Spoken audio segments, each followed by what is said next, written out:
Democracy اگر مومنین کے ہاتھ میں آ گئے نا, اللہ سے ڈرنے والے, اللہ کے اصولوں کو جاننے والے, قرآن کے اوپر سارے کے سارے عمل کرنے والے, تو ڈیموکریسی بھی اسی طریقے سے کام کرے گی. کیونکہ ڈیسیژن میکنگ باڈی جو ہے نا وہ جس بک کو انووک کرتی ہے وہ بک قرآن ہونی چاہیے, بس وہ اصول اور لا اللہ کے ہونے چاہیے. اب دنیا کا ہر انسان یہ پوچھے گا کہ ساحل میاں ڈیموکریسی کو ہٹا دیتے ہیں تو کیا کوئی عامر آ جائے, کوئی بندہ آ جائے, تو بے شک بندہ ہے, بے شک بادشاہ آتا ہے, ہمیں کیا لگے. مسلمانوں کی ٹریننگ, پاکستانیوں کی ٹریننگ یہ ہوئی ہے کہ نہیں, جب تک ڈیموکریسی نہیں ہوگی اس کے علاوہ سارا کچھ ریپلسو اور اللہ کے اصولوں کے خلاف ہوگا.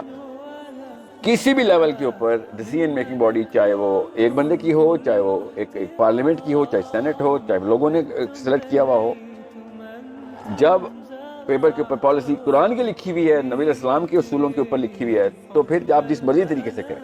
مسئلہ یہ ہے وہ پیپر کون لکھ رہا ہے.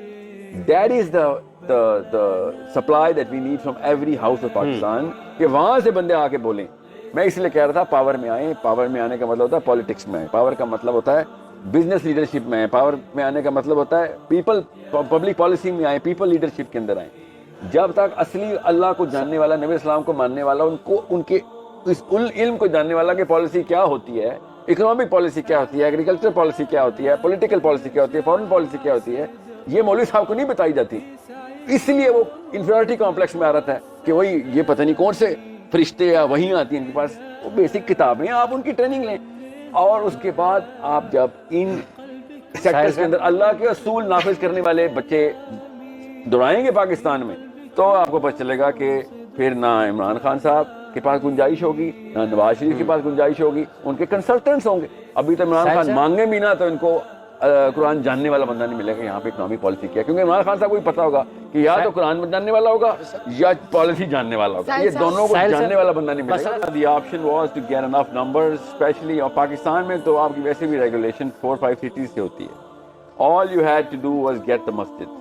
ٹھیک ہے, آپ مسجد ہیز گیون اپ, مسجد نے تو فیل کر دیا, ہمیں کہ نہیں ہم پیچھے ہٹ جائے, بھائی نواز شریف آئے تو خیر ہے, کوئی بات نہیں, ان سے تنازع نہیں ہے ہمارا. قرآن کہہ رہا ہے تنازع کرو ان سے, مگر ہم نے نہیں کرنا. ٹھیک ہے, no what you do is, میں کیا کر سکتا ہوں, آپ اس طریقے سے سیرہ کو پڑھیں کہ جس طریقے سے نبی اسلام نے موبلٹی کی تھی, آپ کو as a mother, as a sister mobility کرنی پڑے گی. میں تو آدمی ہوں, میرے پر زیادہ فرائض ہیں, میرے پر زیادہ ذمہ داریاں ہیں. میں اس لیے بطور صاحب سے بھی کہا تھا ان چیزوں کے سوال